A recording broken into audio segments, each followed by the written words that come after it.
Serie, Él es Dios. Él es nuestro Dios. Eso es lo que estamos aprendiendo, eso es lo que hemos venido hablando. Hemos visto todos los atributos de nuestro Señor a través de esta serie. Los invito que si no lo han podido escuchar completamente, lo hagan, ¿verdad? Ahí hay una enseñanza muy importante, doctrinas fundamentales para el cristiano. Y estamos hablando en esta oportunidad acerca de la Trinidad, ¿sí? Hemos hablado acerca de esta doctrina fundamental en la vida del cristiano. Hemos aprendido en las enseñanzas anteriores que la palabra Trinidad no está en la Biblia, no existe, ¿verdad? Pero eso no significa que no sea bíblico, ¿verdad? El concepto trinitario ya lo hemos estudiado a fondo y vemos que sí está presente desde el Antiguo Testamento hasta el Nuevo Testamento. El Señor se ha venido manifestando de una u otra manera, ya en el Nuevo Testamento de una manera muy clara, como Dios Padre, Dios Hijo, Dios Espíritu Santo. Las semanas anteriores hablamos de 3 afirmaciones que resumen la enseñanza bíblica de la Trinidad. Dijimos el punto 1 que Dios en 3 personas, ¿sí? Dios Padre, Dios Hijo y Dios Espíritu Santo. Dios en 3 personas. No estoy diciendo que sean humanos, ¿verdad? Estoy hablando de las características de su personalidad, del carácter que tiene cada uno de ellos. Dios en 3 personas. La segunda afirmación es que cada persona, Dios Padre, Dios Hijo y Dios Espíritu Santo, es plenamente Dios. Preguntas para ir recordando. ¿Jesús es Dios? Amén. ¿El Espíritu Santo es Dios? Amén. ¿Y el Dios Padre es Dios? Ahí no tenemos ningún conflicto, ¿verdad? Vemos una plena armonía. Sin embargo, hemos aprendido que hay muchas doctrinas que enseñan dentro del cristianismo tal vez la falta de deidad al Hijo, por ejemplo, como los testigos de Jehová. Entonces, vamos a leer nuestro texto que está en Primera de Corintios, capítulo 13, en el versículo 14. Acá el apóstol Pablo le escribe a los corintios, ¿verdad?, en esta carta, y les da una enseñanza en donde el apóstol, ¿verdad?, el apóstol de los gentiles, para nosotros, clarifica la figura trinitaria, Dios Padre, Dios Hijo y Dios Espíritu Santo. ¿Qué dice en 2 de Corintios 13, 14? También va a estar ahí proyectado probablemente. Dice, la gracia del Señor Jesucristo, el amor de Dios y la comunión del Espíritu Santo sean en todos vosotros. Amén. ¿Ve usted ahí al Padre o no en ese texto? Ahí está, ¿verdad? ¿Ve al Hijo? Sin duda. Y el Espíritu Santo. Concepto trinitario dado por el apóstol Pablo a la iglesia. Así que ya no hay duda, ¿verdad? Ahora hablemos acerca de los errores doctrinales en relación a la Trinidad. Existen errores doctrinales. Hay enseñanzas erróneas dentro del cristianismo y probablemente podamos nosotros, los que estamos acá o los que están ahí en sus hogares escuchando esta predicación, puedan tener un concepto errado de la Trinidad, pero lo que vamos a hacer es ir a la palabra del Señor para poder corregir todo aquello, ¿verdad? Como hemos dicho, la doctrina de la Trinidad es fundamental en el cristianismo bíblico. Si usted se considera un cristiano bíblico, debemos creer entonces en la Trinidad. De lo contrario va a tener un problema grave, ¿verdad? Nuestra hermana Afrodita como ex testigo de Jehová, ¿verdad? Ya no, ¿verdad? Gracias al Señor, ¿verdad? Hoy día ya conoce la verdad. Entonces, a lo largo de la historia del cristianismo han surgido varias doctrinas que son heréticas. Heréticas significa que son herejías, ¿verdad? Delante del Señor. Y vamos a hablar acerca de estos temas. Estas falsas enseñanzas han surgido por la negación de una o 2 personas de la Trinidad, ¿verdad? Hay algunos que niegan a Jesús. Algunos niegan al Padre, ¿sabía usted eso, no? Por ejemplo, ¿cómo se llama? Solo Jesús, ¿no? Hay una que se llama así, ¿no? Solo Jesús. Hay otros que solo adoran al Espíritu Santo, ¿verdad? Y otros que dicen, no, solamente al Padre. Y hay ahí un problema grave en cuanto a la doctrina. Entonces, como cristianos, es muy importante que nosotros podamos estudiarlas y evitar entonces estas corrientes heréticas. ¿Qué significaba heréticas? De herejías. ¿Ok? Hay una que se llama, lo vamos a hacer muy rápido esto, se llama el modalismo. Ese es el nombre que se le conoce, ¿verdad? A esta doctrina, el modalismo, y aduce que es una persona que se nos aparece en 3 forma, o sea que Dios es una persona que se aparece en tres formas, en modos diferentes. Por ejemplo, en el Antiguo Testamento Dios, según esta doctrina del modalismo, decían que en el Antiguo Testamento Dios se aparece como Padre, ¿verdad? Luego dicen que en los Evangelios del Nuevo Testamento se aparece como el Hijo, como el Mesías, como el ungido, ¿verdad? Y ya en Pentecostés, a partir de ahí, ¿qué pasó en Pentecostés? Era una fiesta judía en donde viene el Espíritu Santo sobre los cristianos, se recuerdan que hablaron en nuevas lenguas, todo lo que sucedió. Entonces ellos dicen, el modalismo dice que ahí Dios se aparece en la forma del Espíritu Santo. O sea que va cambiando de forma según la época. O sea, para esta doctrina, hoy día la manifestación de Dios es, ¿cómo sería? Por el Espíritu Santo, ¿verdad? No está el Hijo en medio nuestro, ¿no? ¿Verdad? ¿Se imaginan ustedes haber ido a la iglesia de Jesús? Cuando Jesús predicaba, le hubiese gustado, ¿no? ¿Habría ido usted o no? Sin duda, ¿verdad? Como sea, llegamos ahí a escuchar las bienaventuranzas del Señor. Pero fíjense que ellos dicen que hoy día solamente está la figura del Espíritu Santo, ¿verdad? Esto altera directamente los atributos de Dios, su omnipresencia. ¿Qué significa eso? Que Dios puede estar en cualquier lugar. Usted tuvo que dejar de estar en su casa para venir acá, pero Dios puede estar en cualquier lugar. Entonces el modalismo aduce que en este caso Dios, la persona de Dios, se aparece pero en formas o en modos diferentes en base al tiempo. ¿Ok? Hay otra doctrina herética que se conoce como el arrianismo. ¿Lo han escuchado, no? Por ahí de repente son palabras medias raras, pero el arrianismo habla de un personaje, ¿verdad?, dentro de la historia del cristianismo que era el obispo de Alejandría, llamado Arrio, como Arre, ¿verdad? Ahí arrianismo, ¿verdad? Por eso se conoce así. Y ellos, el arrianismo, niegan la plena deidad del Hijo y del Espíritu Santo. Por ahí vienen también los testigos de Jehová, ¿verdad? Que niegan abiertamente que el Hijo es Dios. Ya lo vimos nosotros en la enseñanza anterior, que no hay duda que Jesús es Dios. ¿Tendrá más poder el Padre que el Hijo? ¿Qué creen ustedes? ¿O el Espíritu Santo el que tiene el poder? Bueno, entonces el arrianismo dice y enseña, y hasta el día de hoy está influenciado, en donde se niega la deidad principalmente del Hijo, y el Espíritu Santo se le mira como secundario, ¿verdad? Entonces tenemos después el triteísmo. Voy a hablar solamente de tres. Son palabras raras. Solamente quiero que ustedes los puedan comprender, que podamos estudiarlo, saber que eso existe y saber cómo abordarlo. El triteísmo viene de tres, ¿verdad? Triteísmo, como que el nombre pareciera Trinidad, ¿verdad? Triteísmo, Trinidad. Pareciera que fuera bueno, ¿verdad? Pero niega que haya un solo Dios. ¿Qué es lo que dice la Biblia? Oye Israel, Jehová, uno es, un solo Dios.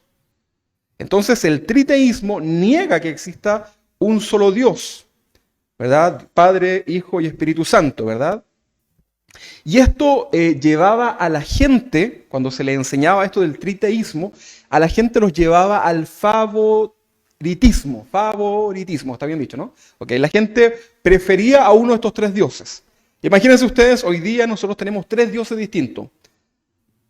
Acá al medio tenemos al Padre, acá tenemos al Dios Hijo, Jesús, y acá tenemos el Espíritu Santo.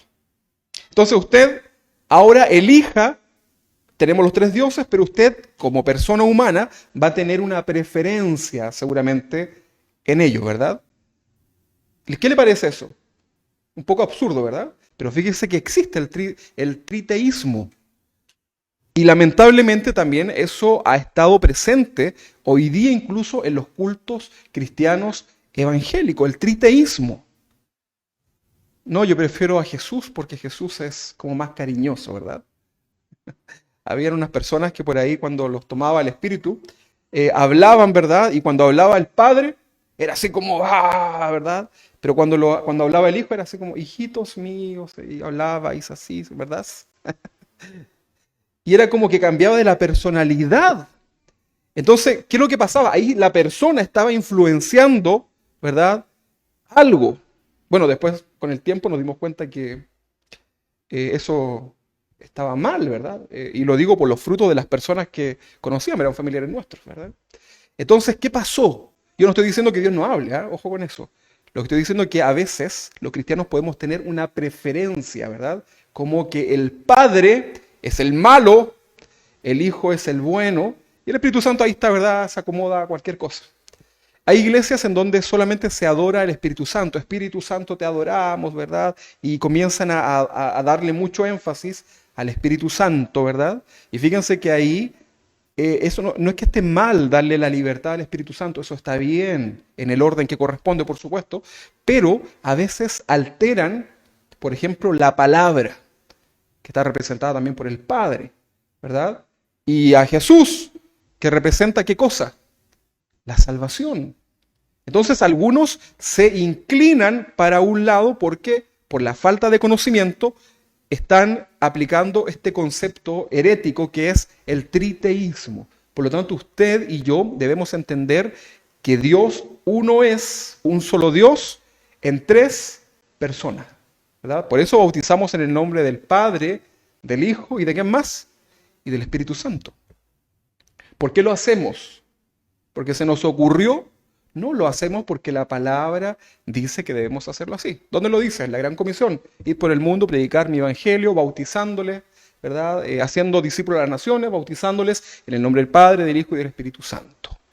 Entonces debemos entender estos conceptos y a la vez debemos cuidar nuestro corazón, ¿verdad? De no estar ahí en contra de Dios. Por eso yo les decía que es muy importante que podamos comprender bíblicamente cómo es que Dios quiere que le adoremos. No sea que en nuestra buena intención estemos adorando a Dios de una manera errónea. Y ahí estamos, ¿verdad? Con buenas intenciones, pero resulta que no era así. ¿Se recuerdan ustedes el ejemplo que alguna vez les di del famoso hermano Pepito? Que no es el Pepito que después tuvimos de la ovejita, ¿verdad?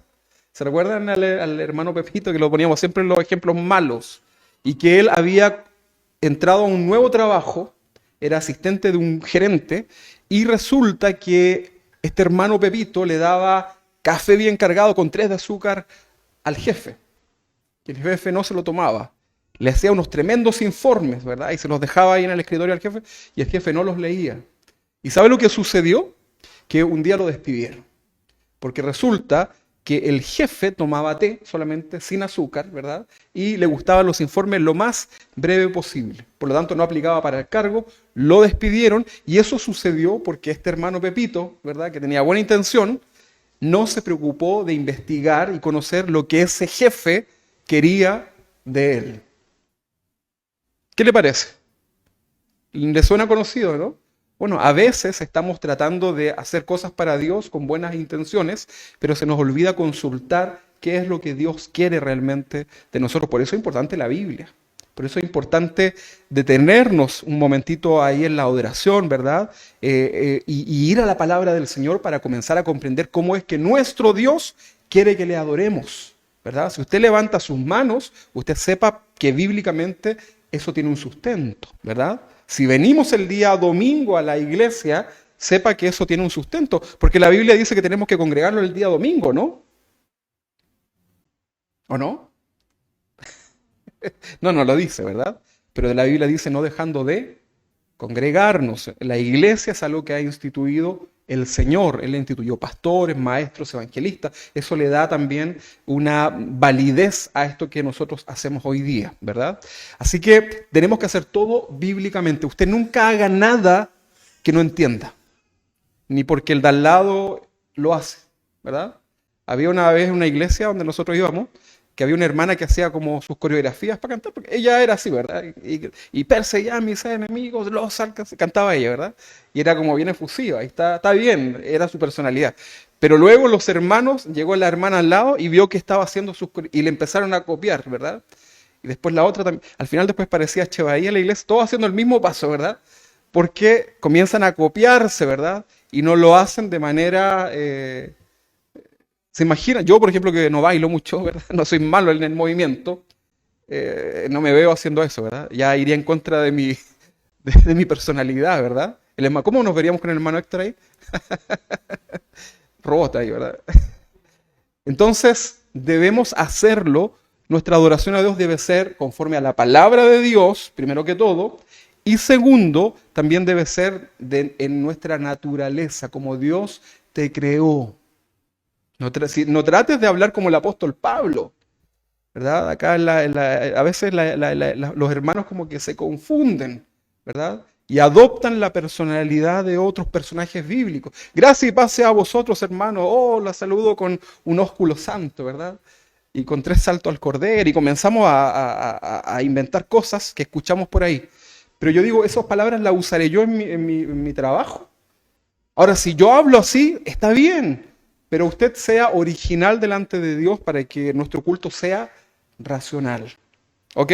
Hágalo de corazón, hágalo como lo sienta. Obviamente usted tiene que corregir sus palabras malas, ¿verdad? No va a estar aquí, el Señor va tratando con nosotros, ¿verdad? Entonces es muy importante, hermanos, que podamos entender esto. Hemos visto 3 doctrinas heréticas, el modalismo, el arrianismo y el triteísmo, que son como las principales que van en contra de esta doctrina fundamental que hoy día estamos aprendiendo, que es la doctrina de la Trinidad. Ahora, ¿es importante la doctrina de la Trinidad? Bueno, sin duda que sí. Durante toda la historia del cristianismo, la doctrina de la Trinidad ha sido defendida de sus detractores. Ha sido defendida por los detractores. Ahí los padres de la fe tuvieron que ponerse firmes para poder ir en contra de estas doctrinas heréticas que se levantaban cada cierto tiempo. Dentro de la iglesia local incluso se pueden levantar hermanos que traen doctrinas erradas. Hoy día por internet se puede escuchar mucha basura que se considera como cristiana, pero hay cosas que realmente son dignas de un tomatazo, ¿verdad? Porque de verdad que hay cosas que son absurdas. Entonces toda la iglesia comienza a escuchar a veces por internet cosas que por ahí están. ¿Y qué sucede? Comienzan a traer esas enseñanzas, ¿verdad? Oye, estuve estudiando que Jesús tuvo hijos. Mira el video de YouTube, ¿verdad? Que vi por acá y encontré esto y acá. Y la gente comienza a creer todo lo que está ahí. Y uno ni siquiera conoce el testimonio de esas personas, ¿verdad? Por lo tanto, tenemos que tener mucho cuidado. Por eso es importante, hermanos, estar ahí aferrados a la palabra. Y bueno, para eso hay pastores, maestros, ¿verdad? Para poder ayudarle en sus dudas. Ahora, ¿es importante la doctrina de la Trinidad? Sin duda que sí, ¿verdad? Y durante toda la historia ha habido un conflicto en defender la palabra del Señor, pero recuerden que cielo y tierra pasará, pero su palabra no pasará. Así que nosotros debemos ser luz en medio de las tinieblas. ¿Es realmente entonces esencial sostener la deidad del Hijo y del Espíritu Santo? ¿Es importante o no? ¿Qué cree usted? ¿Es importante? Sin duda que sí. El Hijo y el Espíritu Santo son Dios. Negar la deidad del Hijo, de Jesús, pone en juego nuestra expiación, nuestra salvación. Si Jesús fuera solo un ser creado, como se enseña muchas veces, un simple hombre, un sabio, ¿verdad? En el budismo se le llama el Maestro Jesús, ¿verdad? Se le reconoce como tal. Pero si Jesús fuera solamente un ser creado, ¿cómo podríamos afirmar, por ejemplo, que Jesús pagó por nuestros pecados? ¿Cómo un ser creado, nada más, pudo entonces estar en la cruz? ¿Cómo podría una criatura, por más grande que sea, lograr calmar la ira de Dios? Porque lo que Jesús hizo en la cruz fue morir por ti y por mí para calmar la ira de Dios. O sea, tú y yo íbamos derechito, ¿a dónde? Al infierno. Y luego nos sacaban de ahí, lago de fuego. ¿Quién quiere ir a ese tour? No, ¿verdad? Ninguno de nosotros. Pero ahí íbamos. Por haber pecado delante del Señor, Adán y Eva, Romanos nos dice que por cuanto todos pecaron, quedamos destituidos de la gloria de Dios. Por lo tanto, necesitábamos un Salvador. Por eso en la Navidad, hermanos, El concepto de Navidad, independiente que sea en este tiempo o no, es una celebración para los cristianos porque ha venido Dios hecho hombre, Jesús, el Mesías, Emanuel. Y si usted lee los evangelios, los primeros capítulos, usted se va a dar cuenta que era realmente fiesta en los cielos, ¿verdad? Y en la tierra paz. ¿Lee usted esos versículos o solamente los lee para la Navidad? Las tarjetitas de Navidad. Bueno, Hosana, ¿verdad? El Señor ha venido a la tierra y hay esperanza y salvación para todos nosotros. ¿Le pone alegre eso, no? Sí, pues hermano. ¿Sabe cuándo nosotros vamos a valorar la salvación 100%? El día que estemos delante del Señor. Y usted mire para atrás y vea lo que está sucediendo en este lugar. Toda persona que parte delante del Señor, toda persona que muere, si usted ha tenido un familiar que ha muerto en Cristo, ¿sabe lo que sucede? Esa persona, el momento de morir, por ejemplo, la abuelita, ¿verdad? La abuelita Vilma que murió hace poquito, al principio tenía miedo, ¿verdad? Conversábamos con ella, porque nadie quiere morir, ¿verdad? ¿Cuántos están listos para morir hoy día? Es un tema difícil, ¿verdad? Pero ya cuando mueres y estás delante de la presencia del Señor, realmente entiendes todo. Y yo creo que ahí uno realmente valora esta salvación tan grande, ¿verdad? Y la gente debe decir ahí delante del Señor, ¿por qué me afanaba tanto yo por las cosas materiales de esta tierra? Y me aferraba a mi vehículo, a mi casa, a mi auto, a mi proyecto, a lo que fuera. Pero miren acá todo lo que Dios ha creado. ¿Usted cree que se compara algo? Piense usted en lo más valioso que pueda tener. A ver, ¿qué puede ser? Aparte de su esposo, ¿verdad? Su esposa.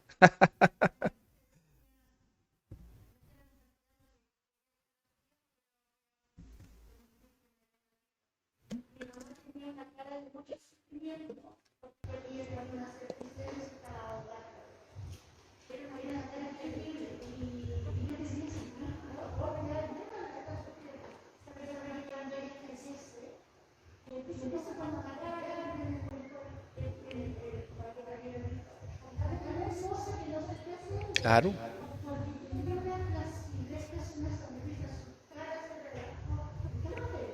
Bueno, de hecho es así, ¿ah? Tuve la oportunidad de verla ahí, ¿verdad? Antes de morir, ¿verdad? Y luego ya cuando falleció. Y tenía la mamá de nuestra hermana un aspecto, ¿verdad?, de mucha paz en su corazón. Fíjense que entre paréntesis, un médico, un tanatólogo muy conocido, conoce al Señor. Usted sabe que los médicos, la mayoría son ateos, ¿verdad? Y fíjense que este hombre, el tanatólogo, ¿sabe lo que es un tanatólogo, no? Es el doctor que opera o hace las autopsias, ¿verdad?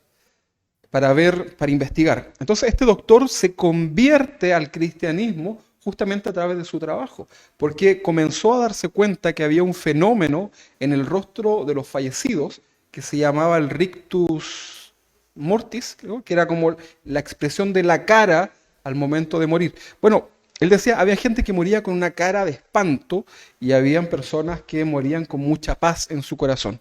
Él decía eso, ¿verdad? En su rostro, perdón. Y él como doctor sabía que lo último en morir era, no me recuerdo si era la vista y el oído, creo que al momento de fallecer. Y él finalmente hace su estadística y al cruzar las estadísticas se da cuenta que las personas que morían con una cara, un rostro de paz en su corazón, independiente a cómo muere la persona, esas personas tenían un dato en la estadística muy interesante, que eran cristianos protestantes. Y esto le llamó la atención, ¿verdad? Usted sabe lo que son las estadísticas, es cruzar datos, ¿verdad? Y sale este dato. Entonces él comienza a investigar y llega entonces al conocimiento del Señor. Y hoy día es un hombre, bueno, ya tiene que haber muerto, pero que conoció al Señor por medio de eso, ¿verdad? Increíble, ¿verdad? Entonces es importante, hermanos, que nosotros podamos entender la deidad de Jesús, porque por medio de Jesús tenemos la salvación. Porque si Jesús no fuera Dios y no hubiese muerto por nosotros en la cruz hace 2000 años, usted y yo hoy día estaríamos muy afligidos, y no por el coronavirus, es porque moriríamos e iríamos derechito ¿a dónde? Al infierno. ¿Le ha pasado alguna vez eso, no? no de ir al infierno, pero ¿le ha pasado de vivir sin esperanza? Imagínense lo que debe ser vivir sin ninguna esperanza. Hay gente que se suicida porque no conoce al Señor, porque no tienen ninguna esperanza y ven que el problema económico, el problema en su matrimonio o el problema en una enfermedad, no ven salida y se suicidan, pensando que con eso van a solucionar el problema. Pero nosotros, los que vivimos, ¿verdad? Tenemos la esperanza en el Señor. ¿Cuántos de ustedes tienen esperanza en Cristo de que si hoy día mueren, nos vamos con el Señor? ¿Sabían ustedes que hay alta posibilidad de poder morir? Sobre todo los que están abajo de esa parte que se puede caer. Con un terremoto, ¿verdad? Los que estamos gorditos ahí, con qué decir, ¿verdad? Pero bueno, está el temor a la muerte, pero del Señor somos, ¿verdad? Si se muere un familiar, como pasó con nuestra hermana Afrodita, ¿va a haber pena o no, hermana? ¿Cómo va a tener pena, hermana, si usted es cristiana? Pues usted no puede tener pena. No, ¿verdad? Eso no es así. La hermana sabe porque ya lo habíamos conversado. Los cristianos tenemos emociones y vamos a tener pena, ¿verdad? Tristeza en el corazón por esta separación. Pero no como los que no tienen esperanza, dijo el apóstol Pablo, ¿verdad? Porque un día, ¿verdad? Sonará la trompeta y los muertos en Cristo resucitarán primero y luego los que hayamos quedado, si es que estamos vivos cuando venga el Señor, seremos arrebatados. Y ahí nos vamos a ir, ¿verdad? Vamos, hermana Afrodita, vamos, hermana Dicemi, vamos, Christopher, vamos todos para arriba, ¿verdad? Vamos con el Señor. Y ahí, a medida que nos vamos elevando, vamos a ir comprendiendo la importancia de la salvación y yo creo que nos vamos a ir para arriba diciendo, gracias Jesús, ¿verdad? Al fin lo comprendí. Menos mal que la salvación es por la fe y no es por las obras, como dice Efesios capítulo 2, versículo 8, porque si no estaríamos perdidos, ¿verdad? ¿Se imagina, no? Salvación por obras. Oh. Farca estaría de arriba, ¿verdad? El filántropo. Y nosotros muchas obras no pudimos hacer. ¿Cuántos donaron a la Teletón? No vamos a preguntar. Y ahí tenemos una obra menos, ¿verdad? Pero fíjense que la salvación es por medio de la fe. Así que a medida que vamos creciendo en el cristianismo, vamos a ir comprendiendo esto tan hermoso que es la salvación. Entonces, como cristianos, no podemos negar la deidad de Jesús porque eso pone en riesgo nuestra salvación, ¿verdad? Todos los textos que hablan de la salvación por medio de la fe en Jesús quedarían entonces sin ningún argumento, pues negarían la deidad del Hijo. Cualquier persona que diga que Jesús no es Dios, está negando todos los textos que hablan que Jesús murió por nosotros, porque solamente Dios podría calmar esa ira del mismo. Qué difícil esto, ¿verdad? Pero no trate de entenderlo tanto porque, recuerden, les dije al principio de esta serie, no vamos a poder entender con todo nuestro conocimiento lo que es Dios. No lo vamos a poder hacer. Pero un día sí lo vamos a poder entender, ¿verdad? Y usted va a decir, ahora entendí eso, ¿verdad? Yo lo voy a decir, yo también, tampoco lo entendía muy bien, pero ahora ya lo comprendo completamente porque estoy viendo a nuestro Señor. Si Jesús fuera un simple ser creado, incluso superior, yo no estaría confiado de depositar mi seguridad de la salvación en un ser corruptible. ¿Lo entendió eso, no? Si Jesús fuera un hombre, yo personalmente no estaría confiado en un ser. De hecho, la Biblia dice algo. ¿Qué es lo que dice la Biblia en cuanto a confiar en un hombre? Que es un maldito el hombre que confía en un hombre. Y usted va a decir, pero Jesús era hombre, po. Sí, era hombre. Y 100% hombre, pero también era 100% Dios. Por lo tanto, mi confianza está puesta completamente en Jesús. Mi Salvador, su Salvador. Por lo tanto, usted debe agradecer cada día de poder vivir un día más en esta vida por un propósito. ¿Cuáles son los propósitos que tenemos como cristianos? Fuimos creados para adorarle y llevar las buenas nuevas de salvación. Los dos propósitos. Dele gracias al Señor por haber vivido un día más, gozar en esta tierra la oportunidad de predicar y luego que cada día está más cerca el día que vamos a estar delante del Señor. Si Jesús entonces fuera una simple criatura, el solo hecho de creer en Él y adorarlo incluso sería una idolatría condenada por Dios. ¿Cómo vamos a adorar ahora a un hombre? Sería absurdo. ¿Cómo vamos a orarle a un hombre? Sería absurdo, ¿verdad? Por lo tanto, todas estas doctrinas que niegan la deidad de Dios simplemente son heréticas. La misma Biblia nos ordena adorar a Dios. ¿Sabía usted que hay textos que hablan de adorar a Jesús? Filipenses capítulo 2, versículo 9, hasta el versículo 11, se lo voy a leer, va a estar ahí proyectado seguramente. Filipenses capítulo 2, versículo del 9 al 11, dice, por lo cual Dios también le exaltó hasta lo sumo, está hablando de Jesús, y le dio un nombre que es sobre todo nombre, para que en el nombre de Jesús se doble toda rodilla, le está dando autoridad, se doble toda rodilla de los que están en los cielos, no solamente la autoridad de sacar la tierra, dice que es en los cielos, en la tierra y debajo de la tierra. Esto también incluye a Satanás y a todos sus secuaces.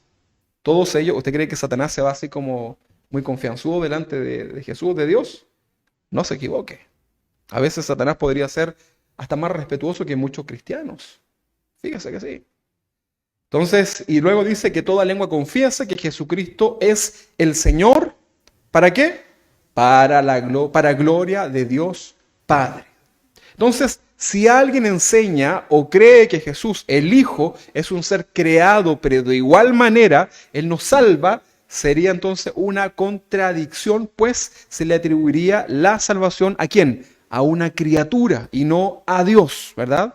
Porque en Romanos por ahí dice que exaltaron más a las criaturas más que al Creador. ¿Se fijan que estas doctrinas son heréticas? Hay un problema grave ahí, ¿verdad? Los más conocidos, los testigos de Jehová. Entonces, en conclusión, la negación de la doctrina trinitaria amenaza directamente la fe cristiana. Negar al Hijo es negar la salvación. Una persona que niega al Hijo es una persona que no cree en la salvación, es una persona que cree que se va directo al infierno. Por eso los testigos de Jehová no creen en la salvación por fe. No creen en la salvación por fe. Ellos creen en la salvación por medio de las obras. Por eso van cada día a la calle. Y yo le dije la semana anterior que yo admiro a esas personas porque lo hacen, ¿verdad? Con la dedicación que lo hacen. Probablemente nos costaría mucho hacerlo, tal vez a nosotros. Pero ellos creen y están convencidos que la salvación es por medio de la obra, de las obras, y no por medio de la fe. Veamos las distinciones entre el Padre, el Hijo y el Espíritu Santo. Hay distinciones, ¿verdad? Si ya estamos claros en afirmar que el Padre, el Hijo y el Espíritu Santo son distintas personas, pero son a la vez un mismo Dios, que comparten los mismos atributos en igual poder, surge aquí una pregunta. ¿Cuál es la pregunta? ¿Hay alguna diferencia entre ellos como personas?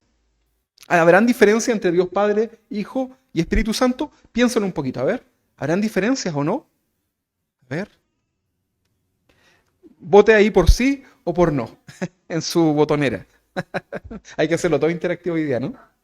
Bueno, vamos a ver algunos puntos. Las personas de la Trinidad, Dios Padre, Dios Hijo y Dios Espíritu Santo, tienen diferentes funciones, que son primarias. Funciones primarias. Y esto es al momento de relacionarse con el mundo.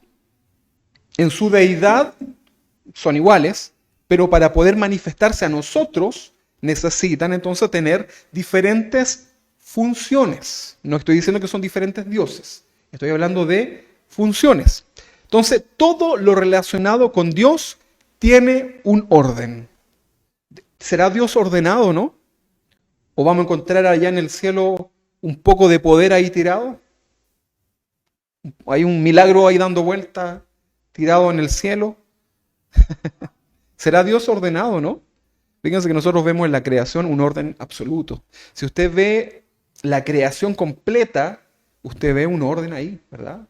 Es cosa que usted tome un microscopio y mire, por ejemplo, un copo de nieve. Eso no está en lote, ¿verdad? Eso está hecho en un orden, aparte que es hermoso. ¿Ha visto alguna vez un copo de nieve ahí por el microscopio? Bueno, probablemente no tengan ni microscopio y estamos bastante lejos de tener nieve hoy día con el calor que hace. Pero busque por internet, ¿verdad? Y va a poder ver lo hermoso que es esos destellos, ¿verdad? Esos cristales que hay dentro de la nieve. ¿Quién lo creó eso? Fue Dios, no fue producto de la explosión, ¿verdad? Eso lo creó Dios. Entonces, todo lo relacionado con Dios tiene un orden. La vida del cristiano es ordenada. Si usted y yo tenemos áreas en nuestra vida que son desordenadas, ¿qué es lo que debemos hacer? Ordenarla. Porque tenemos un Dios del orden. Entonces, al estudiar la Biblia, vemos el orden de Dios y este orden también está presente en cada persona de la Trinidad. Cada persona de la Trinidad, entonces, decíamos que tiene distintas funciones primarias que son específicas que le permiten relacionarse con nosotros. ¿Ok? Por ejemplo, obras de distinción del Padre, el Hijo y el Espíritu Santo en la creación. El Padre dice en la creación, dice las palabras creadoras para que el universo llegue a existir. Lo hace el Padre, ¿no? ¿Sí? Sin embargo, fue Dios Hijo, el Verbo, que lo estudiábamos ya en las enseñanzas anteriores, quien realiza estos decretos creativos. Vamos a leer ahí 4 textos, ¿sí? Los vamos a leer rapidito, que hablan acerca de Dios dando las palabras, la orden, ¿verdad? Creadora, y el Hijo ejecutando. Juan capítulo 1, versículo 3. Juan capítulo 1, versículo 3. Dice así: todas las cosas por Él fueron hechas. ¿Cuántas cosas? Todas. Todas las cosas por Él fueron hechas. ¿De quién está hablando acá? De Jesús. Todas las cosas por Él fueron hechas y sin Él, sin Jesús, sin Él, nada de lo que ha sido hecho fue hecho. Estos textos son difíciles de entender si uno los lee muy rápido. Por eso yo le digo, cálmese, ¿verdad? Y tranquilito, tranquilein. Tómese un vasito de agua y usted lo lee de nuevo. Todas las cosas por Él fueron hechas, hablando de Jesús. Y sin Él, Jesús, nada de lo que ha sido hecho fue hecho. O sea, Jesús, autor, ¿verdad? Creador también.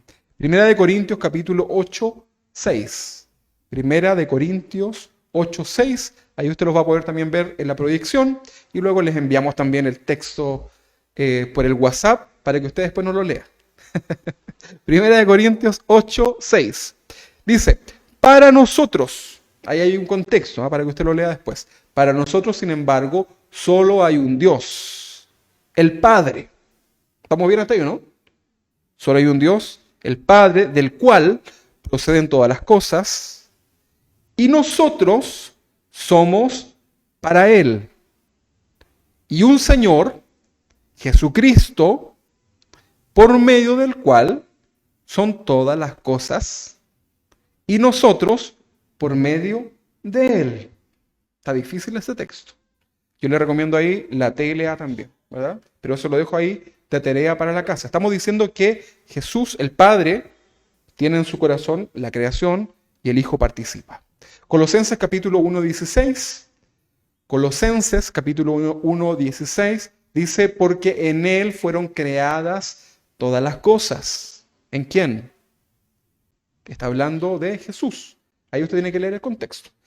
Porque en Él fueron creadas todas las cosas, las que hay en los cielos y las que hay en la tierra, visibles e invisibles. O sea, está hablando de lo material, ¿verdad? Y de lo espiritual. Todo fue creado por Dios y en este caso por el Hijo. Después dice, visible e invisible. Sean tronos. Sean, o sea, aquí está diciendo qué cosas podrían ser. Sean tronos, sean dominios, sean principados, sean potestades, todo lo creado por medio de Él. ¿Por medio de quién? De Él. Creado por medio de Él. Está claro ahí, ¿verdad? Y después dice, y para Él. Ay, qué egocéntrico Jesús. Hay gente que piensa eso porque no entiende todo el contexto de la Biblia. Hebreos capítulo 1, versículo 2. Hebreos capítulo 1, versículo 2. Dice, y en estos postreros días nos ha hablado por el Hijo. Porque recuerden que en el tiempo que se escribe esto, había estado Jesús. En estos postreros días nos ha hablado por el Hijo, a quien constituyó el Padre, heredero de todo.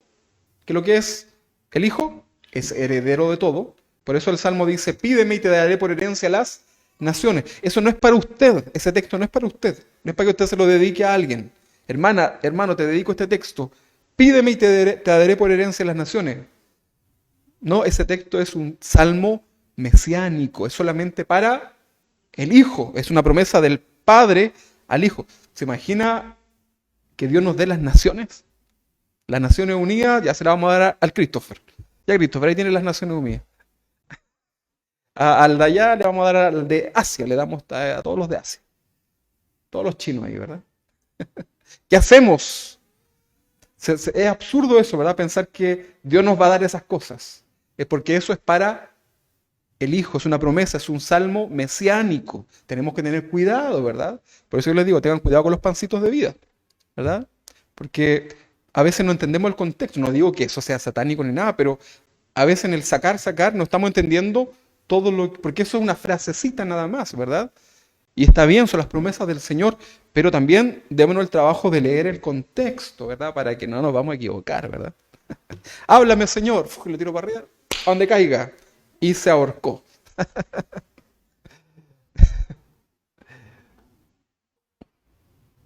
Bueno, yo creo que todos alguna vez hemos hecho eso, así cuando caiga, así, Señor. Diosito por mi vida, y aquí. Cuando yo iba al colegio me acuerdo que si no estudiaba, acá pena nene, tú saliste tú. Diosito por mi vida. Y me iba mal, ¿verdad? El Señor me decía, Diosito, mejor estudia.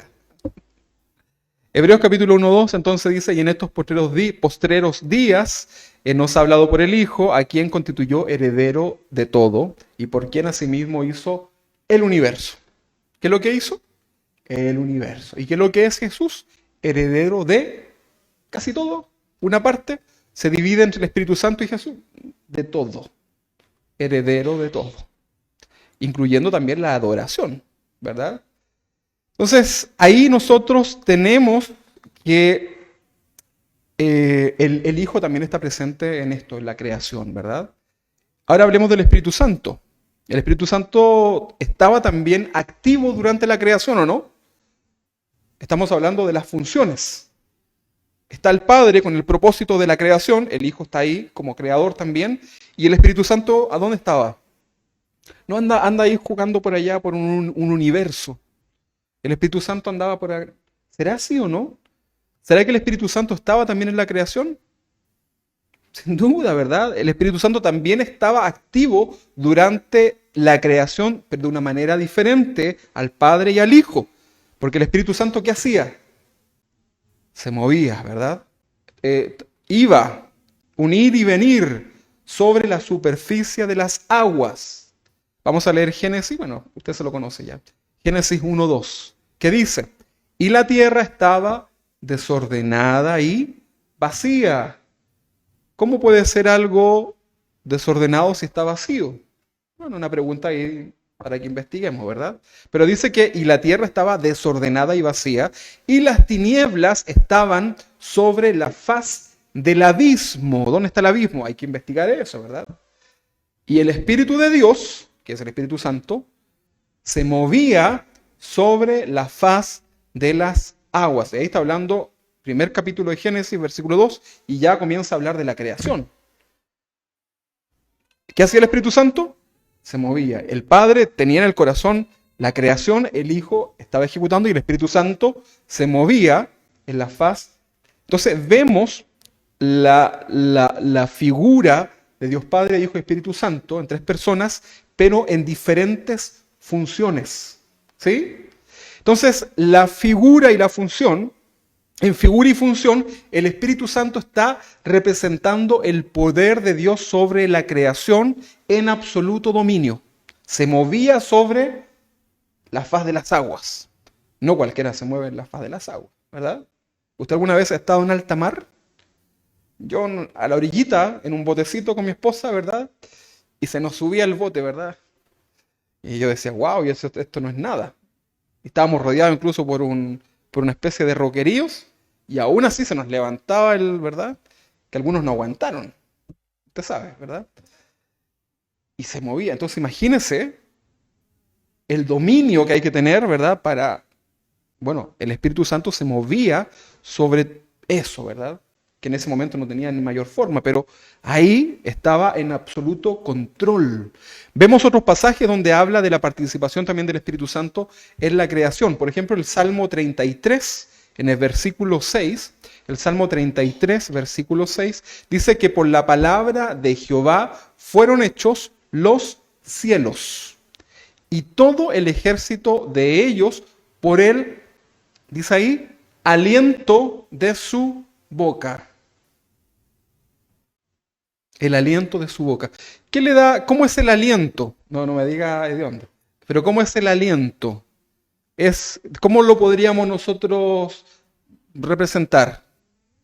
Como aire, como viento, ¿verdad? A ver, tírele el aliento a su hermano que tiene suelo. No lo vamos a hacer, ¿verdad? Dijimos que esas cosas no las vamos a hacer. Pero dice que habla del aliento de su boca, habla del viento, espíritu, neuma, ¿verdad? Neuma, espíritu. Neumatología, el estudio del Espíritu Santo. Neumáticos, neuma, viento, aire, ¿verdad? Entonces dice acá que, vamos a leerlo de nuevo, por la palabra de Jehová fueron hechos los cielos, o sea, la autoridad, el querer del Padre se hace en los cielos, ¿verdad? Y luego dice que, y todo el ejército de ellos, por el aliento de su boca, por su espíritu, ¿verdad? Ahí lo vemos. Ahora, eso es en cuanto a la creación, las funciones del Espíritu Santo, el Padre, el Hijo y el Espíritu Santo en la creación. Ahora veamos este mismo tema en la redención. ¿Sí? ¿Qué es lo que es la redención? Es el acto en que Jesús viene a la tierra a morir por nosotros, ¿verdad? Para redimirnos, para pagar el precio que teníamos que haber pagado nosotros. Entonces, en esta obra redentora, en la redención, también vemos las funciones del Padre, el Hijo y el Espíritu Santo. Dios Padre planeó la redención de usted, de usted, mía. La redención del hombre y la mujer.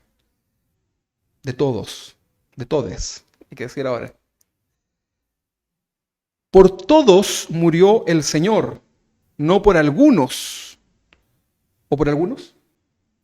Fíjense que hay algunos que dicen que creen en la predestinación.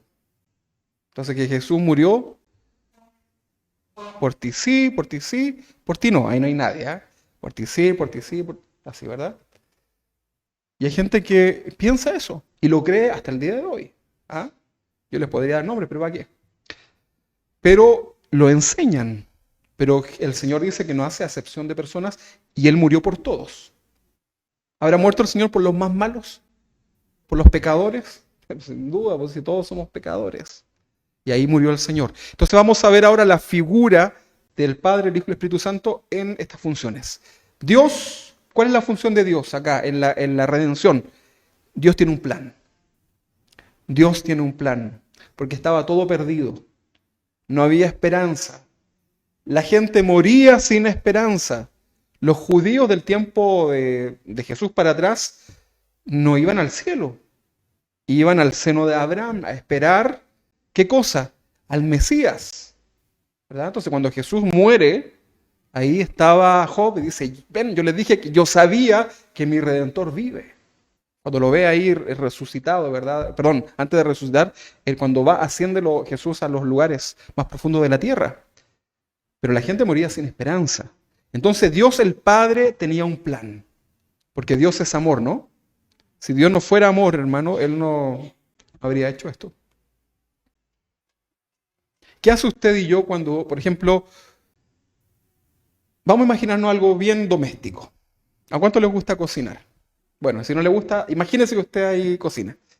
Y usted preparó una cena hermosísima, así, pero rica, así, pero digna de la divina comida. Y se esmeró, ¿verdad? Y puso ahí la mesa, todo, ¿verdad? Se le bajó la receta y preparó una hermosa mesa, ¿verdad? con una rica comida. Y después llega su invitado o sus invitados, como quieran, y se sientan y desprecian su comida. ¿Cómo se siente usted? ¿Cómo le dice usted al final cuando se va a su casa? Cuando ya terminó. Gracias por venir, fue un gusto, estoy tan contento, contenta de que hayas venido. ¿Eso le pasa a usted o no? Usted ya quiere puro afilar los cuchillos, ¿verdad? Para vengarse, que es como la naturaleza. El hombre hizo eso.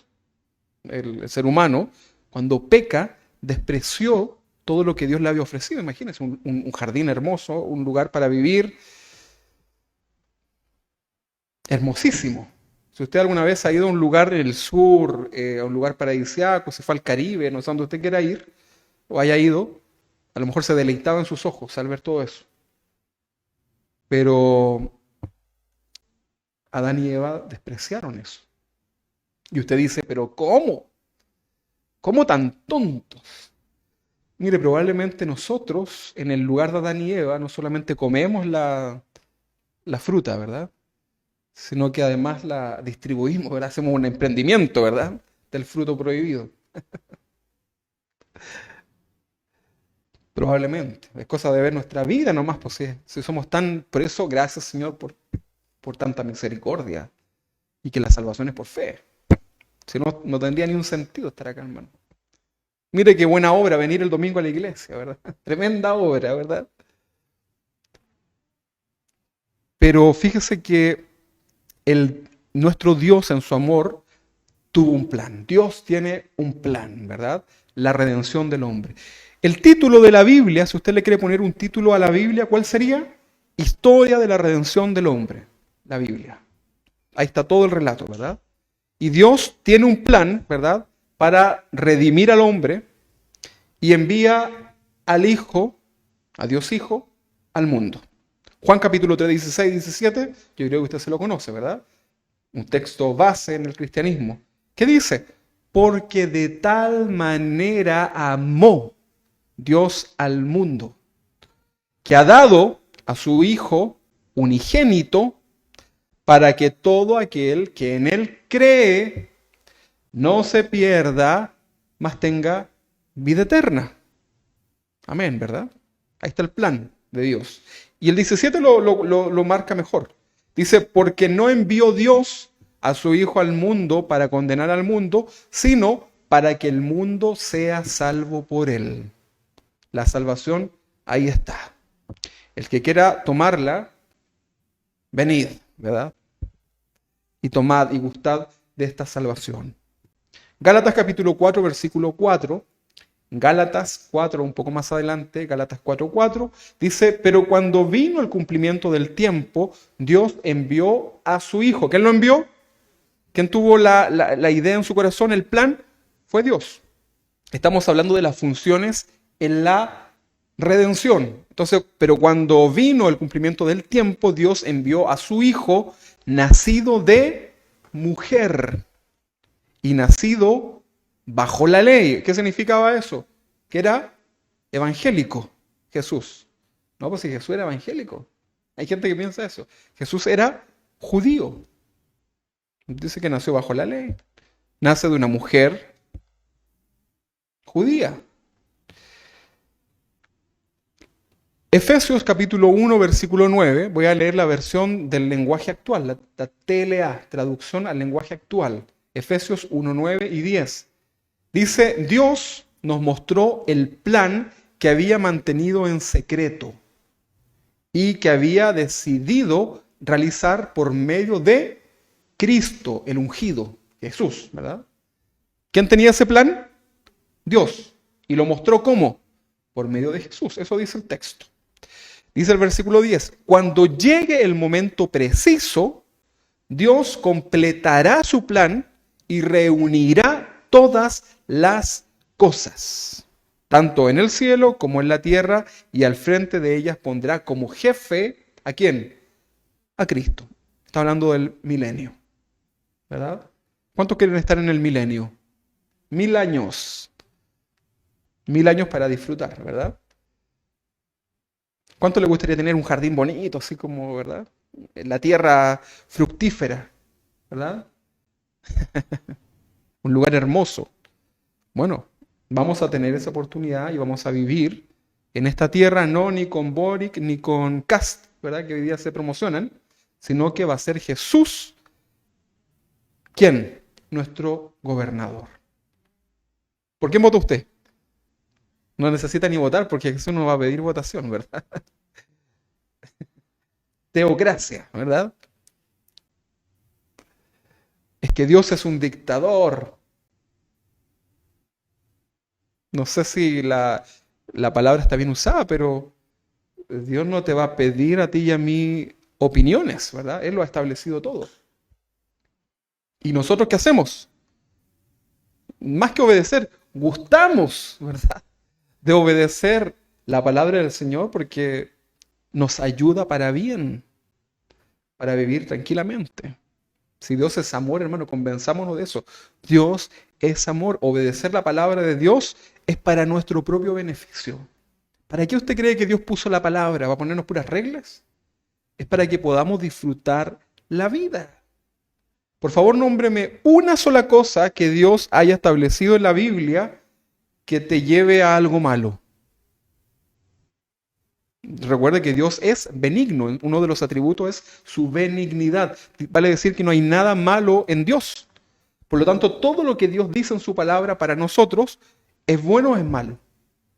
Hijos, obedeced a vuestros padres. ¿Es bueno eso, no, padres? Y es bueno hijos, ¿verdad? Sí. Los hijos que ya estamos más viejitos, decimos, si le hubiese hecho caso a mi mamá, a mi papá, cuando me decía, ¿verdad? No hagas esto, no hagas aquello. Bueno, el Señor, la palabra del Señor dice, hijos, obedeced. No matarás, no robarás, no mentirás. Y todos los mandamientos de parte del Señor son para nuestro propio beneficio, ¿o no? Sin duda, hermanos. Entonces debemos entender esto. Ahora, otra función en el Hijo. El Hijo obedeció al Padre realizando nuestra redención. En el punto anterior dijimos que el Padre tiene en su corazón este plan, tiene la intención, y ahora es el Hijo quien obedece al Padre realizando esto que es la redención. Juan capítulo 6, versículo 38. Juan capítulo 6, versículo 38 dice, porque ha descendido del cielo, no para hacer mi voluntad, sino la voluntad del que me envió. ¿Jesús era obediente a su Padre o no? ¿Sí o no? ¿Sí o no?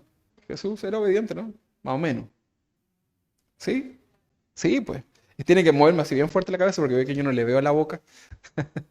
Entonces, Jesús es obediente al Padre. Ya Jesús, vas a ir tú a cumplir el plan de la redención a la tierra. Ah, no. Manda al Espíritu Santo, pues. Si aquí yo estoy súper bien en mi trono de adoración, mira los ángeles como me adoran. Manda al Espíritu Santo que haga algo ahí, pues, ¿verdad? Pero el Hijo obedece al Padre. No escatimó nada, dice un texto bíblico, ¿verdad? No me recuerdo cuál era. Pero no escatimó nada y deja su condición, ¿verdad? De Dios, la adoración, y se humilla, viniendo aquí a la tierra. Entonces dice Juan 6:38, porque he descendido del cielo, no para hacer mi voluntad, sino la voluntad del que me envió. ¿Quién lo envió? Dios, Padre. Hebreos capítulo 10, versículo 5, dice, por lo cual, entrando en el mundo, dice, sacrificios y ofrenda no quisiste, mas me preparaste cuerpo. Está hablando de Jesús, ¿verdad? Que toma la condición humana. Versículo 6, holocaustos y expiaciones por el pecado no te agradaron. Está hablando de lo que sucedía en el tabernáculo.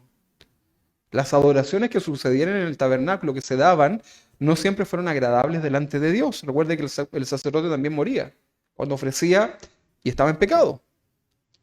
Entonces dije, he aquí vengo. ¿Quién está hablando ahí? Jesús. He aquí vengo, oh Dios, para hacer tu voluntad. O sea, Dios, el Padre, tiene en su corazón que el Hijo venga y el Hijo obedece y dice, vengo. Me diste un cuerpo, ¿verdad? Me preparaste cuerpo, dice el versículo 5. Y vengo, ¿verdad? No tengo problema en eso. Entonces dije, aquí vengo, oh Dios, para hacer tu voluntad, como en el rollo del libro está escrito de mí, porque estaba todo anunciado, ¿verdad? En Isaías 53 creo que es, ¿no? Habla acerca del sacrificio del Señor. Entonces, Dios Padre ni Dios Espíritu Santo vinieron a la tierra para morir por nosotros. Esto es una obra exclusiva ¿de quién? De Dios Hijo, en la persona de Jesús. Entonces ahí vemos la función, ¿verdad? Pero recuerden que no son dioses distintos. Es algo que estamos tratando de entender. Luego que Jesús descendió de los cielos, ascendió a los cielos, el Padre y el Hijo envían al Espíritu Santo para que por medio de él se aplique ¿qué cosa? ¿Para qué viene el Espíritu Santo? ¿Para darnos ánimo? ¿Para qué viene el Espíritu Santo? ¿Cuál es la función principal del Espíritu Santo? ¿Ah? ¿De convencernos de qué? Pero hay algo más importante que convencernos solamente del pecado. El Espíritu Santo es quien aplica ahora la redención. Porque dice la Biblia que la sangre de Jesús nos limpia. ¿De qué? Del pecado. La sangre de Jesús no es para que usted la eche arriba de su auto, arriba de su casa. No, la sangre de Cristo es para el perdón de los pecados, ¿verdad? Entonces no tenemos nosotros que decir, cubro mi casa con la sangre de Cristo, porque eso está, yo entiendo a lo que se refiere, pero no tiene un sustento bíblico, ¿verdad? Mejor yo digo, yo confío en que Dios cuida mi casa, que Dios cuida mis bienes materiales, mis animalitos, ¿verdad? A todo esto damos gracias al Señor que apareció el Napo. ¿Dijeron eso, no? ¿No lo dijeron en el aviso, sí? Apareció el Napo, el perrito ahí de nuestros hermanos, ¿verdad? Y orábamos al Señor, Señor, que aparezca el Napo, ¿verdad? Y apareció, po, ¿verdad? ¿Dónde está el Dani? Ahí está el Dani y el Benja. ¿Creían que iba a aparecer o ya lo tenían ahí como animita? Bueno, Dios nos sorprende, ¿verdad? ¿Se da cuenta? ¿Podemos pedir por nuestras mascotas o no? Una vez yo tenía un perro medio moribundo y pedí la oración ahí en la iglesia. Un perro que recogimos por ahí. Yo no soy animalista, pero me dio pena el perro. Hasta el veterinario lo llevé en brazos y estaba lleno de lepra. ¿Cómo se llama esa enfermedad que tiene? Sarna, es. Lepra, nada que ver. Y ahí yo el perro así de hondo. Sánelo, le dije, me dijo, no tiene cura, no sé, esta cuestión no se le pasa con nada. Pensé yo, ahí duérmalo. No, y el perro me miraba, ¿verdad? Y le pedí la oración en la iglesia a un pastor y se pusieron a reír, po. Que cómo voy a pedir oración por el perro, ¿verdad? Y yo no estaba pidiendo que el perro fuera salvo. Yo estaba pidiendo que, claro, ¿verdad? No, que eso no tiene un sustento bíblico, ¿verdad? Y se pusieron medio cuáticos. Bueno, el perro se sanó, ¿verdad? Y cuando se sanó, yo le abrí la puertecita y dije, a lo mejor ahora ya se va a encariñar y se va a quedar con nosotros, ¿verdad? Y le abrí la reja y ni las gracias me dio el perro, ¿verdad? Tuve que pagar ahí ¿Viste, Moncita, que no soy tan malo? Entonces, damos gracias al Señor por el Napo que apareció, ¿verdad? Entonces, no sé por qué dije del Napo, ya se me olvidó, pero no importa, no se preocupe. Entonces, luego que Jesús ascendió a los cielos, el Padre envía entonces al Espíritu Santo, ¿verdad? Y vamos a leer Juan capítulo 14, 26, que dice, más el Consolador, el Espíritu Santo, a quien el Padre enviará en mi nombre, Él os enseñará todas las cosas. Pero lo que hace el Espíritu Santo es aplicar esa sangre vertida en la cruz hoy día. Porque usted no tiene sangre de Jesús, ¿verdad? Fíjese que dentro del catolicismo empezaron a vender esa cuestión, ¿verdad? Decían ellos, tenemos sangre del madero. Habían unas herejías tan terribles en cuanto, si usted lee, por ejemplo, a Justo González, por ejemplo, que habla acerca de la historia del cristianismo, ¿verdad? Eh, Usted va a leer unas cosas tremendas que se hicieron para manipular a la gente dentro del contexto católico, ¿verdad? Las reliquias se llamaba, ¿verdad? que eran como cosas, ¿verdad? Mire, era tan absurdo, tan burdo, que incluso tenían el prepucio de Jesús, de la circuncisión. ¿Puede creer eso, no?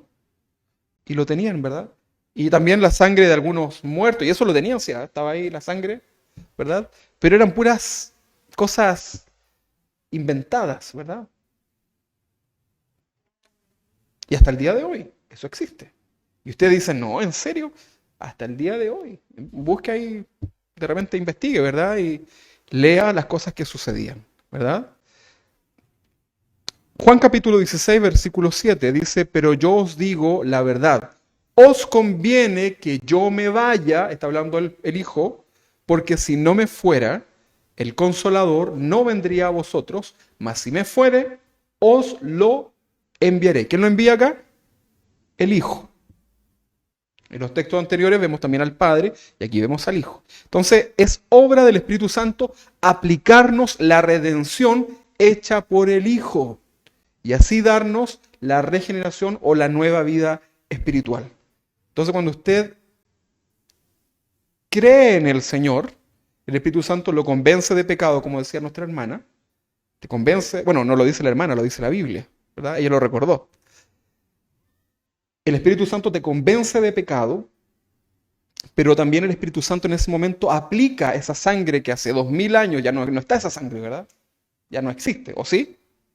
Físicamente ya no existe, pero espiritualmente el Espíritu Santo nos baña con la sangre de Jesús. Y literalmente porque el tabernáculo, ¿verdad? Se rociaba la sangre del animal inocente, nunca un animal perseguidor, sino que era siempre un animal inocente, un animal perseguido, como el Cordero de Dios, ¿verdad? Y se rociaba, ¿verdad?, la sangre en esos tiempos para tapar el pecado. Pero hoy día el Espíritu Santo aplica esa sangre bendita en nuestras vidas para el perdón de los pecados. No importa cuál sea el pecado, el Señor te perdona. Ni yo te condeno. Como cantábamos, ¿verdad? Como le dijo Jesús a la mujer adúltera. Estaba ahí lista para recibir los piedrazos y el Señor le dice, ni yo te condeno. ¿Dónde están los que te condenaban? Ni yo te condeno. Y luego le dice, párate, vete y sigue haciendo lo mismo y no peques más. Entonces cuando usted se convirtió a Jesús, ¿verdad? Usted reconoció que Jesucristo es el Señor y creyó, en ese momento vino el Espíritu Santo y la sangre de Cristo le limpió. ¿Para qué nos limpió? Para salvación, para redención. Entonces decíamos que la obra del Espíritu Santo, ya estamos terminando, es para aplicarnos también la redención hecha por el Hijo, ¿verdad?, que estaba en el corazón del Padre, y así darnos la regeneración o la vida nueva espiritual. Es el Espíritu Santo quien comienza a hacer la obra en nosotros, ¿verdad? Y usted a lo mejor que tenía adicciones, usted que tenía cosas ahí que no agradan al Señor, ¿verdad? Era bueno para los combos, a lo mejor algún hermano por ahí, ¿verdad? Y el Espíritu Santo comienza a tratar en su vida, y el Espíritu Santo comienza también a tratar por medio de la palabra del Señor, y usted comienza a tener una nueva vida en el Señor. Y ahí las cosas viejas pasaron. Y el que no entendió fue a comprarse muebles nuevos. Está hablando de tu antigua forma de vivir. Las cosas viejas pasaron. Chao pecado, renuncio a ti. Ahora soy de Cristo. He decidido seguir a Cristo y no vuelvo atrás, como dice ese himno, ¿verdad? Pero debe usted decirle chaito al pecado. Debe renunciar al pecado y el Espíritu Santo le va a ayudar. Pero hay algo que usted y yo debemos hacer. ¿Cuál es? ¿Qué cosa? Creer. Creer que Dios puede librarnos de ese pecado en el cual podamos estar hoy día, incluso hoy día, ¿verdad?, estar ahí atrapados, ¿verdad? El Señor puede romper toda cadena de pecado en nuestra vida. Entonces el Espíritu Santo es quien aplica esa redención y el Espíritu Santo es quien da la nueva vida. Juan capítulo 3, versículos 5 al 8, dice así: Juan 3, 5 al 8 dice, respondió Jesús, de cierto te digo, que el que no naciere del agua, que el bautismo, ¿verdad? Obediencia a la palabra de Dios, y del Espíritu, o sea, porque el Espíritu Santo es el que aplica la redención, no puede entrar en el reino de Dios. O sea, usted va a llegar ahí al cielo, San Pedro le va a decir su pase de movilidad. No, no le va a pedir nada. Le va a decir entonces el famoso San Pedro. Eso es mentira, pero la gente cree que es así, ¿verdad? ¿Por qué lo tengo que dejar pasar? Porque me bauticé el otro día, yo la semana pasada, antes de morir, me alcancé a bautizar. Ya, le faltan papeles. Le va a decir, ¿verdad? Le falta el más importante. Como los carabineros cuando le pide a usted la revisión, ¿verdad? Bueno, eh, la respuesta es por los méritos de Jesucristo, ¿verdad? Yo puedo entrar. Pero acá, ¿verdad? Nosotros vemos que es necesario nacer del Espíritu. O sea, el Espíritu Santo tiene que estar en mi vida. ¿Cuándo viene el Espíritu Santo a tu vida? Cuando has creído genuinamente, porque recuerde también hay una falsa fe.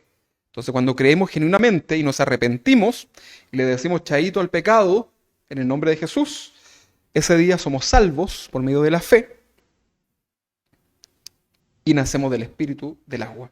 Y usted, el San Pedro le va a decir, mire, guarde el pase de movilidad nomás, si no, no se preocupe, pase nomás porque usted está inscrito en el libro de la vida. La sangre de Jesús se le aplicó a usted también. Pase. Gozaos, ¿verdad? Y ahí usted entra, ¿verdad? Y usted se va a encontrar con todos los difuntos que están ahí, los tenía usted en su... que usted pensaba que a lo mejor estaban re mal, los que se fueron con Cristo. Y aquí te estábamos esperando, le va a decir la abuelita Vilma, ¿verdad? Nos va a decir a todos nosotros. Bueno, no nos muramos, que vayámonos en el arrebatamiento, ¿verdad? Se estaban puro perdiendo allá abajo, ¿verdad? No, o sea, acá arriba es otra cosa. Respondió Jesús, de cierto te digo que el que no naciere del agua y del Espíritu no puede entrar en el reino de Dios. Lo que es nacido de la carne, ¿qué es? Carne es lógico, ¿verdad? Y lo que es nacido del Espíritu, Espíritu es. No te maravilles de que te dije, os es necesario nacer de nuevo. Después dice el 8, el viento sopla de donde quiere y oye su sonido, mas ni sabes de dónde viene ni a dónde va. Así es todo aquel que es nacido del Espíritu. Hay cosas que no vamos a lograr entender. Como decía la palabra, la alabanza antigua, ¿se acuerdan? No? Hay cosas que yo no comprendo, pero lo que sí sabemos es que nuestro Dios es real. Finalmente, el Espíritu Santo nos santifica. Romanos capítulo 8, versículo 13 dice, porque si vivís conforme a la carne, moriréis. ¿Quiere vivir conforme a la carne? Moriréis. Mas si por el Espíritu hacéis morir las obras de la carne, viviréis. Esto nos habla de santificación. Versículo 14 dice, porque todos los que son guiados por el Espíritu de Dios, estos son hijos de Dios. Santificar significa apartar.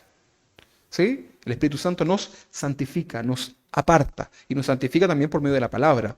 Un poquito más adelante en Romanos capítulo 15, versículo 16, dice, para ser ministro de Jesucristo a los gentiles, ministrando el Evangelio de Dios, para que los gentiles les sea ofrenda agradable, santificada por el Espíritu Santo. ¿Qué hace el Espíritu Santo? Nos santifica.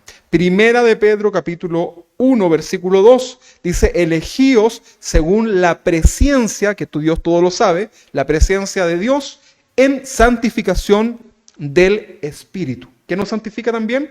Es el Espíritu Santo. Para obedecer. ¿Para qué nos santifica? ¿Para qué nos aparta? Para obedecer y ser rociados por la sangre de Jesucristo. Y acá dice, gracia y paz os sean multiplicadas. El Espíritu Santo nos da el poder para servir en las funciones redentoras. Hechos capítulo 1 versículo 8 dice, pero recibiréis, ¿qué cosa? Un bien, un auto, una polola, un pololo. Nos dice, recibiréis poder, dunamis, dinamita, de ahí viene, ¿verdad? Poder. cuando haya venido sobre vosotros, ¿quién? El Espíritu Santo, dice el Espíritu Santo. Y me seréis, o sea, una vez que reciban poder, dice que seremos testigos. Ahí la palabra testigo es martureo. Me seréis mártir. ¿Qué es lo que es un mártir? El que muere por una causa. Por eso los cristianos tenemos esa capacidad, que a lo mejor usted y yo somos re cobardes hoy día, ¿verdad? A lo mejor usted dice, si entra un tipo y nos apunta, usted va a decir, no, yo niego a Jesús, así como por el miedo. Pero dice que el Espíritu Santo nos dará ese poder para testificar incluso hasta la muerte. Por eso los primeros cristianos daban su vida por el Señor, no importa que los asesinaran. Había un poder interno, que era el poder de Dios, ese dunamis, ¿verdad?, para testificar que Jesucristo era el Señor. Entonces dice que recibiréis poder y me seréis testigos, mártires, en Jerusalén, en toda Judea, en Samaria y hasta lo último de la tierra. ¿Cuántos quieren ser mártires del Señor? ¿Quiere ser usted más un mártir del Señor? Mártir no solamente significa también morir, por si acaso. Pero cuando usted, por ahí, alguien se burla de usted, se ríe, ¿verdad? Ahí viene la vecina canuta, ¿verdad? Y le ponen sobrenombre y le dicen, se ríen de usted, ¿verdad? Bueno, estamos siendo testigos del Señor, ¿verdad? Porque queremos testificar que Jesucristo es nuestro Señor y no vamos a ser igual que todos. Ahí estamos también glorificando al Señor.